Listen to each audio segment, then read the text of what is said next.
In a release update, Salesforce are due to depreciate the Flow User checkbox field on the user record. Going forward, this field will no longer control whether a user can directly run flows, and instead they'll need the manage flows or run flows permission granted via a profile or a permission set. Let's say that you've already assessed this update and you've made sure that the users have the correct permissions going forward.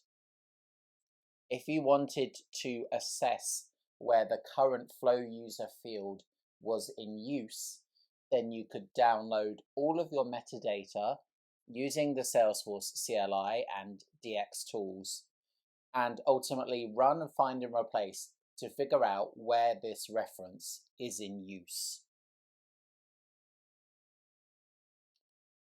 How to download all of the metadata into your local Visual Studio Code project is covered separately in a different video. Once I've got all of the metadata, I can simply right-click on my Force app folder and select Find in Folder. From here, I want to find all references to the User Permissions Interaction User field. I can now see that this field appears in 8 types of metadata within my Salesforce org.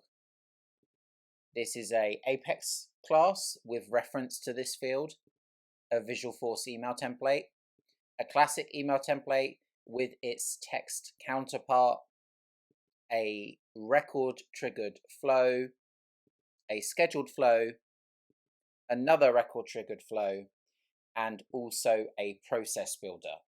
Now that I've found these references, I can determine whether I need to make any updates to ensure that my custom processes and automations continue to work as expected once this field has been depreciated.